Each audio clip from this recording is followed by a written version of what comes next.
They sent the heavyset girl to clean his barn as a cruel prank, but the rancher saw something no one else did. The boarding house kitchen smelled of burnt toast and whispered cruelty. 8 young women huddled around the worn wooden table, their eyes gleaming with mischief as they studied a handwritten notice pinned to the wall. Help WANTED, barn cleaning and general ranch work. Honest pay for honest work, apply at the Morrison Ranch. Jackson Morrison's place, one girl said with a sneer. They say he's meaner than a cornered wildcat. My cousin worked for him once, another chimed in. Lasted exactly 3 days before Morrison threw him off the property. They all knew the stories. Jackson Morrison, the brooding rancher who lived on the outskirts of town, who worked his land from dawn until dusk, who spoke to no one unless absolutely necessary. The man with eyes like storm clouds and a reputation for having the patience of a lit fuse. Who would be fool enough to take that job? Someone asked. The room fell silent, then slowly every pair of eyes turned toward the corner. Rose sat hunched on a low stool, carefully mending a torn dish towel. Her fingers moved with practiced precision, stitching each hole with quiet patience. She didn't look up. Years of experience had taught her that meeting their eyes only invited more cruelty. Rose, one of the girls called out, her voice dripping with false sweetness. Rose's hand stilled, her heart sank. You don't have any plans tomorrow, do you? Rose shook her head slowly, her throat tightening. Perfect, the girl stood and ripped the notice from the wall. You'll go clean Mr. Morrison's barn. I can't, Rose managed to whisper. Why not? You clean here every day, don't you? But they say he's mean, the girl laughed sharply. What difference does that make to you? You're used to people being mean. The others erupted in laughter. Besides, another girl added, circling closer, you're built for heavy labor, aren't you? All that lifting, all that hauling. More laughter. Rose's cheeks burned with shame. Look at her, someone whispered loud enough for the whole room to hear. She can barely fit in a regular doorway. Imagine her trying to squeeze into some old barn. Maybe she'll get wedged in and Morrison will have to grease the doorframe to pull her out. The room roared with cruel amusement. Rose kept her eyes fixed on the towel in her lap, her hands trembling as she tried to continue her stitching, tried to make herself invisible. It's settled then, the first girl declared, tossing the notice onto Rose's lap. You leave at first light, don't be late and don't come back until the job is done or until he throws you out, whichever comes first. Rose opened her mouth to protest, but the words wouldn't come. The stutter that always trapped her voice when fear took hold had returned. The girls drifted away to their next bit of gossip, their next target. Rose sat alone in the corner, the notice crumpled in her shaking hands. She wanted to refuse, to stand up and walk out with her head held high. But where would she go? She had no family, no savings. The boarding house was all she had. And if Mrs. Hendricks, the strict matron, discovered she'd refused work, she'd be thrown out by nightfall. So Rose folded the notice carefully, tucked it into her apron pocket, and climbed the narrow stairs to the cramped attic room where she slept. That night Rose lay awake on her thin mattress, staring at the dark beams above her head. The other girls' laughter echoed in her mind. Built for heavy labor, can't fit through a doorway, she'll probably break his floorboards. The words cut deeper than any physical wound. She pressed her hands against her chest, feeling the rise and fall of her breathing, and whispered into the darkness, why was I made this way? No answer came, just the sound of wind rattling the shutters and the distant bark of a dog. Dawn broke cold and gray. Rose, dressed in her oldest work dress, tied her dark hair back with a fraying ribbon and slipped out of the boarding house before the others stirred. The walk to the Morrison Ranch took nearly an hour. Her feet ached. Her dress clung uncomfortably in all the wrong places. By the time the ranch came into view, sweat dampened her collar despite the cool morning air. The ranch was more expansive than she'd imagined. Split-rail fences stretched far across rolling hills. Horses grazed peacefully in a distant pasture, and at the center of it all stood a large barn, weathered but sturdy, its double doors hanging open like a waiting mouth. Rose's stomach twisted with anxiety. Then she heard it, a loud crash, sharp and violent, followed by a voice. Deep, furious. Damn useless piece of. Another crash. Rose froze at the gate, her hand gripping the rough wooden post for support. Through the open barn doors she could see him. Jackson Morrison was exactly as the stories described, tall and powerfully built with broad shoulders and muscled arms. His shirt sleeves were rolled up to his elbows. As she watched, he gripped a broken wagon wheel and hurled it across the barn with frightening force. It smashed against the far wall, splintering into pieces. He stood there in the aftermath, chest heaving, fists clenched, jaw tight enough to crack stone. Rose's breath caught in her throat. This was the man they'd sent her to work for, the angry rancher, the devil with a hair-trigger temper. Every instinct screamed at her to turn around, to run back to town, to disappear into the hills. But then he turned. His eyes locked onto hers, dark, hard, unreadable. For a long, frozen moment, neither of them moved. Then Jackson spoke, his voice low and rough as gravel. "What are you doing here?" Rose's mouth opened, but the words tangled on her tongue. I was sent to clean the barn." His eyes narrowed. "Sent by whom?" The boarding house. They said you needed help." Jackson stared at her, his jaw working. She could see the tension coiled in his shoulders, the anger still simmering just beneath the surface. Then he let out a bitter laugh, short, sharp, humorless. "They sent *you." It wasn't a question, it was a realization. Rose's cheeks burned with shame. She knew what he saw, what everyone saw, heavy, clumsy, powerless, a joke. Jackson turned away, running a hand through his dark hair. "Go home." Rose blinked. "What?" "I said go home. I don't need help from someone they sent as a prank." Her chest tightened. She should leave. She should thank him for his mercy and walk away. But then she thought of the boarding house, the laughter, the cruelty, and she thought of Mrs. Hendricks's warning, "No work means no bed." Her voice came out stronger than she expected. "I need the work." Jackson stopped. Slowly he turned back to face her. "You need it," he repeated. "Yes." He studied her for a long moment, his dark eyes searching her face. Then he pointed toward a broom leaning against the barn wall. "Fine, you want to work, then work. Don't talk, don't complain, and stay out of my way." Rose nodded quickly, her heart pounding. Jackson turned and walked back toward the broken wagon, his boots heavy against the dirt floor. Rose picked up the broom, and for the first time in her life she didn't run from anger. She stood in it and worked.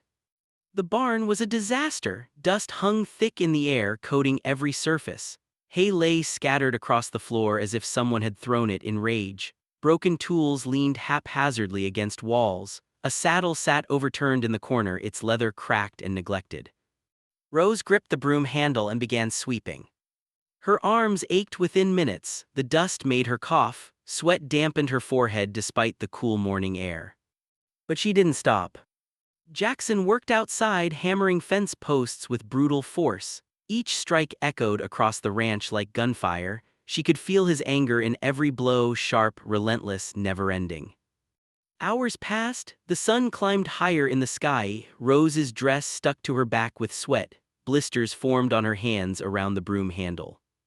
But slowly, methodically, the barn began to transform. The floor cleared, the hay stacked neatly in the corner, the tools organized along the wall. She worked in silence, the way she'd learned to survive, invisible, unheard. Midday came and went. Jackson hadn't spoken a single word to her. Rose paused to catch her breath, leaning against a wooden support beam. Her stomach growled loudly. She'd left the boarding house without breakfast, too afraid to face the other girls. "You missed a spot." Rose jumped, nearly dropping the broom. Jackson stood silhouetted in the doorway against the bright sun. His face was still hard, unreadable. He pointed toward the far corner. "There's straw still scattered." Rose nodded quickly, her cheeks flushing. "Sorry, sir." "Fix it."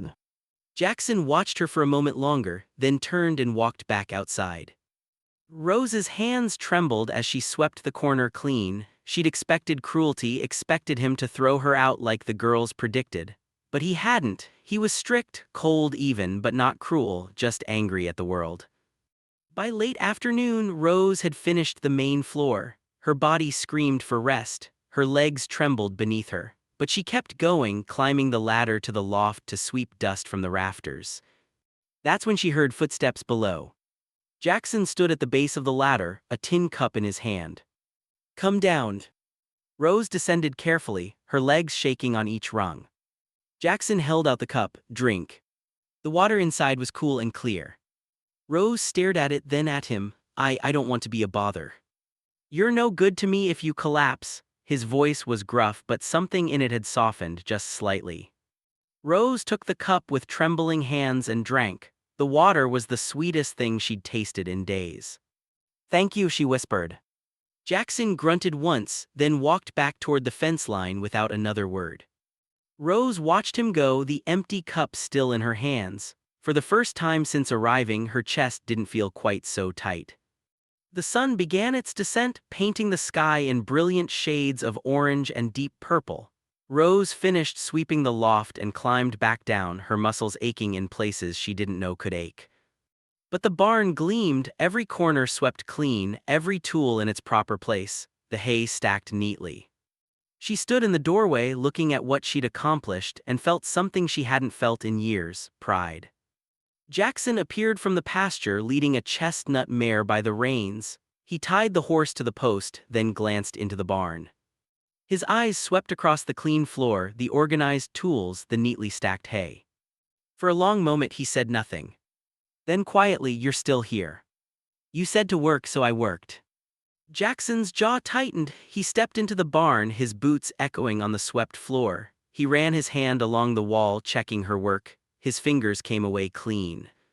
"The girls at the boarding house," he said slowly, not looking at her, "they sent you here to fail." Rose's throat tightened. She nodded, unable to speak. Jackson turned to face her. "Why'd you stay?" I needed the work. That all." Rose hesitated, then softly, "I wanted to prove them wrong." Jackson studied her face. For the first time his expression wasn't hard, it was something else, something almost like understanding. "You did good work today," he said finally. The words hit her like a physical blow, her eyes stung. She blinked rapidly, willing the tears back. "Thank you." Jackson nodded once, then walked toward the small ranch house. He paused at the door and looked back over his shoulder. "Be back at dawn, there's more work to do." Rose's breath caught. You want me to come back?" Jackson looked at her steadily. "You want the work or not?" Yes, I do." "Then be here at dawn." He disappeared inside, the door closing softly behind him. Rose stood alone in the barn as twilight deepened around her. Her body ached, her hands were raw and blistered. But her heart felt lighter than it had in months. She wasn't a joke here, she was a worker. And for the first time in her life, someone had told her she'd done good. The walk back to the boarding house felt shorter somehow, as if her feet were lighter despite her exhaustion. When she arrived, the girls were gathered in the kitchen, laughing over supper. Well, one called out mockingly, "The joke's back. How long did you last? An hour. Did he throw a bucket at you? Bet she couldn't even fit through the barn door." Rose walked past them without a word.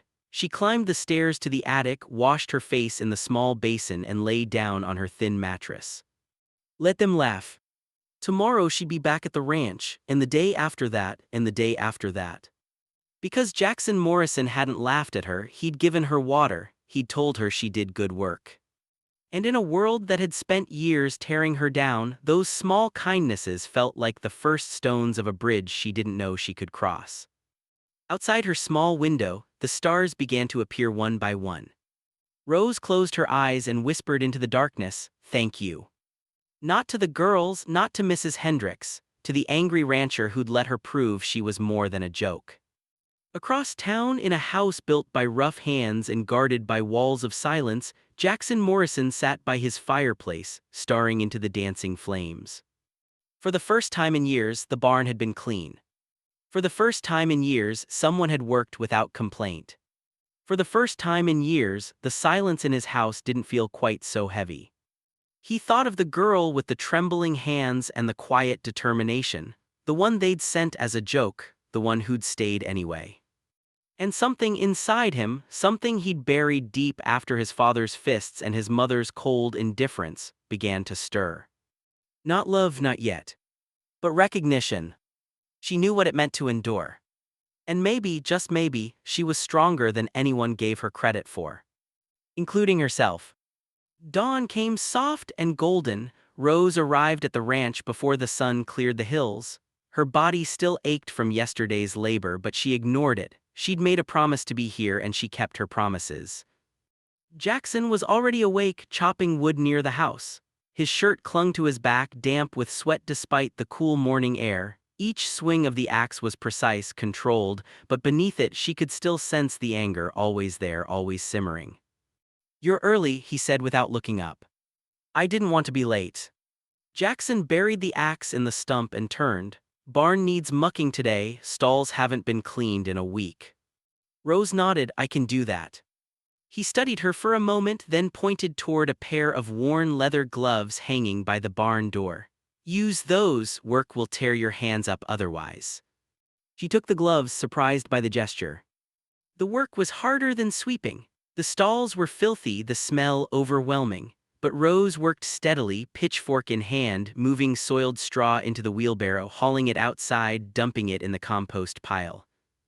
Hours passed. Jackson worked nearby, repairing sections of fence. She could hear him muttering under his breath when a board refused to fit, cursing when a nail bent, but he didn't throw anything today. By mid-morning, 3 of the 6 stalls were clean. Rose paused to catch her breath, leaning against the pitchfork handle. Her arms trembled, sweat dripped down her neck. That's when she heard voices, female voices, laughing. Rose's stomach dropped. She stepped to the barn door and peered out. 4 girls from the boarding house stood just outside the gate, whispering and giggling as they watched her. "Look at her," one said, loud enough to carry. "Covered in filth, she smells worse than the horses. Bet she loves it, rolling around in the muck where she belongs. How long before Morrison sends her packing, you think?" Rose's cheeks burned. She stepped back into the shadows of the barn, her chest tight. They'd come to watch her fail, to laugh. Jackson's voice cut through the air like a whip. "You girls got business here." The laughter stopped abruptly. "Just checking on our friend," one called back with false sweetness. "Your friend's working, you're distracting her. We'll leave when we're ready." Jackson set down his hammer and walked toward the gate slowly, deliberately. The girls shifted uncomfortably.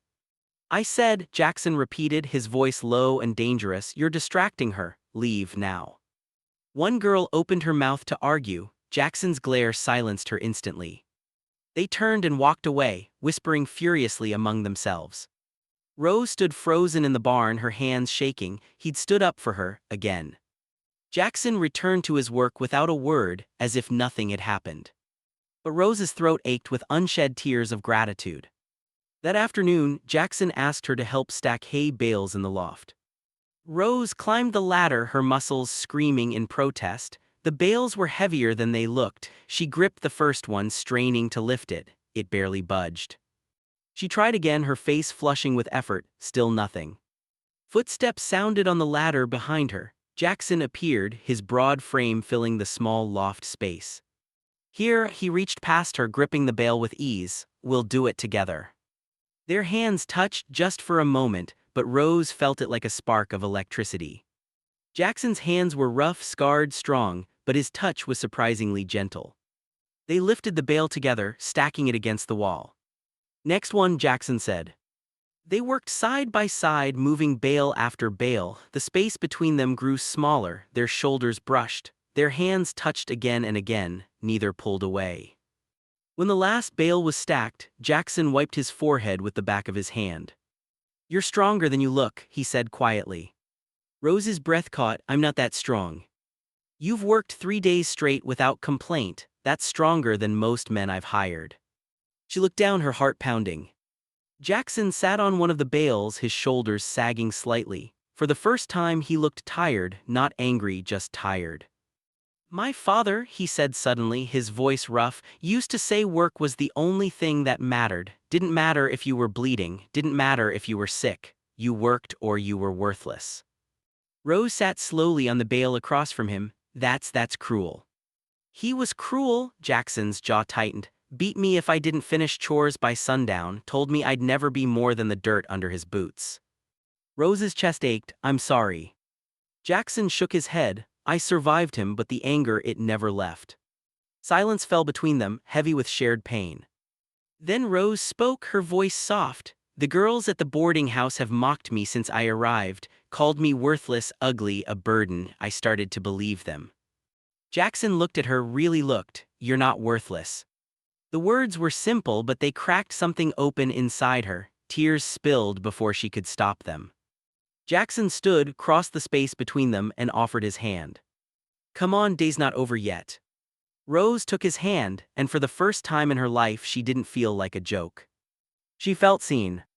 Word traveled fast in a small town. By the end of the week, everyone knew the heavy girl from the boarding house was still working at Jackson Morrison's ranch, and he hadn't fired her. The saloon buzzed with gossip. Men leaned over tables, whiskey in hand, voices rising with mockery. Morrison's keeping the joke girl, he's gone soft. Or blind. Bet she's warming his bed, only reason he'd keep her around. Laughter erupted cruel and loud. One man, Tom Hadley, a rancher from the north end of town, slammed his glass down. Someone ought to ride out there, see what's really going on. 3 others agreed. By sunset, 4 men on horseback rode toward the Morrison ranch. Rose was sweeping the porch when she heard the hoofbeats. Her stomach dropped. She knew that sound, knew what it meant. Trouble. The men reined in near the gate, grinning wide. Well, well, Tom called out. Heard Morrison's got himself a new maid. Rose froze, broom in hand. Another man laughed. Maid, that's generous, more like a circus act. How much is he paying you, sweetheart? By the pound. The laughter cut through her like knives. Rose's hands trembled. She wanted to run inside to hide. But then the door behind her opened. Jackson stepped onto the porch, silent, towering, his eyes locked on the men.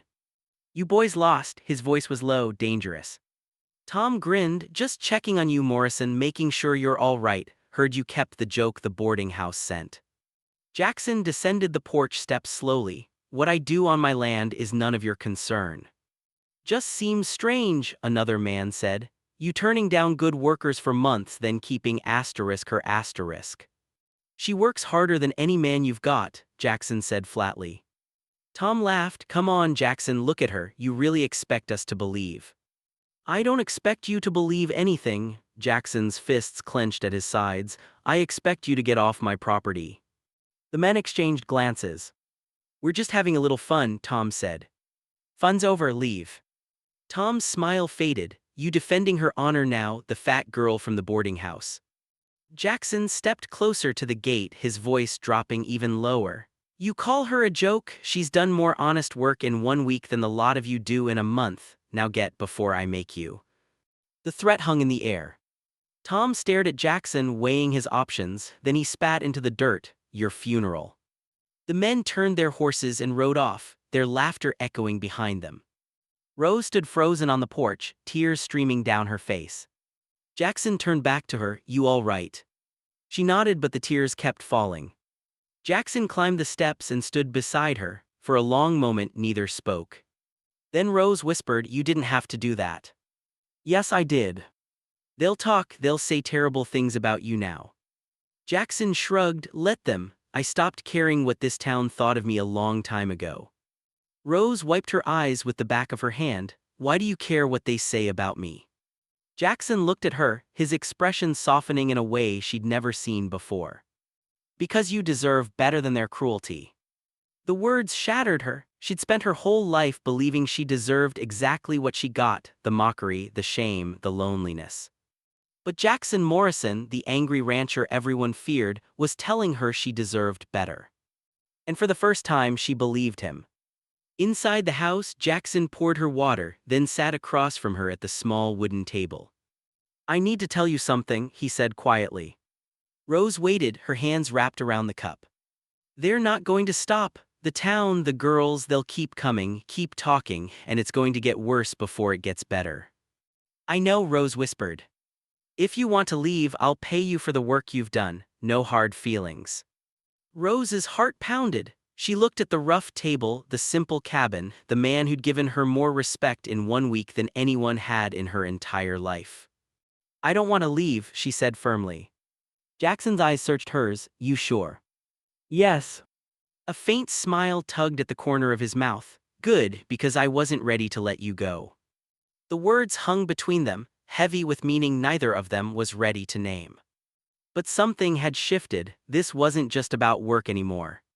This was about two people who'd been broken by cruelty, finding something unbreakable in each other. And no amount of town gossip could take that away. Morning came quiet, too quiet.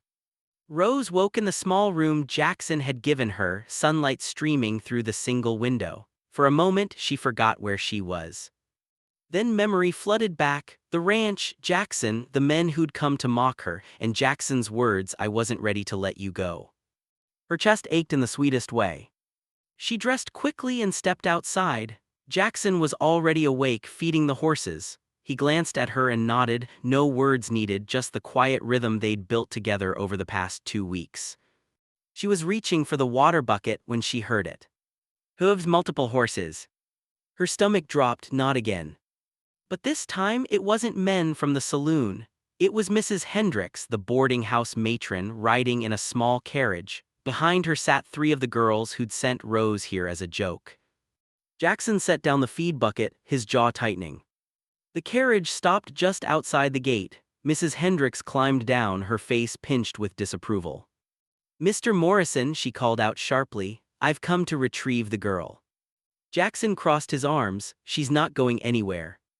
Mrs. Hendricks's eyes narrowed. "She was sent here temporarily. I'm taking her back to the boarding house where she belongs." "She belongs here," Jackson said flatly. One of the girls leaned out of the carriage, smirking. "Come on, Rose, you've had your fun playing farmhand, time to come home." Rose's hands clenched, home, as if the boarding house had ever been that. "She's staying," Jackson repeated, his voice dropping lower. Mrs. Hendricks stepped closer to the gate. "This is highly irregular. The girl has duties at the boarding house. She cannot simply abandon them to play house with you." "Play house?" Jackson's eyes flashed. "She's worked harder than anyone I've hired in 5 years, and she's earned her place here." "She's a charity case," Mrs. Hendricks snapped, "and I will not have her reputation or ours tarnished by living unmarried with a man." The words hung in the air like accusation. Rose's face burned with shame. The girls in the carriage giggled. Jackson was silent for a long moment, then he turned to Rose. "What do you want?" Everyone stared at her, Mrs. Hendricks, the girls, even Jackson. Rose's heart pounded, her mouth went dry, the stutter that always trapped her when she was afraid threatened to return. But then she looked at Jackson, really looked at him, the man who'd given her water when she was thirsty, who'd stood beside her when she struggled, who'd defended her when the town mocked her, who'd told her she was stronger than she knew. And the words came clear and steady. "I want to stay." Mrs. Hendricks's face reddened. "Absolutely not, I will not allow." Jackson stepped forward. "You sent her here as a joke, to humiliate me, to humiliate her, but I found the only person worth keeping." Rose's breath caught. Jackson turned to her, his voice softening. "You're not a joke, Rose, you never were, and if you'll have me, I'd like you to stay, not as a worker, as my wife." The world stopped. The girls gasped, Mrs. Hendricks sputtered. Rose stared at him, tears spilling down her cheeks. You want to marry me?" "I do," Jackson said simply, "if you'll have a man who's too angry and too rough around the edges." Rose laughed through her tears. "I will." Jackson's face broke into the first real smile she'd ever seen from him. He crossed to the gate, opened it, and took her hand. Mrs. Hendricks spluttered, "This is outrageous. She has no dowry, no family." "No," Jackson said, his voice firm, "she has me, and that's all she needs." He turned to the girls in the carriage. "You sent her here to fail, to be laughed at, but she's the strongest person I've ever met, and I'll be damned if I let you take her back." One of the girls opened her mouth, then closed it. For once, they had nothing to say. Mrs. Hendricks climbed back into the carriage, her face tight with fury. "This is highly irregular, highly." "Good," Jackson said, "I was never one for regular." The carriage pulled away, the girls silent now, their joke turned on its head.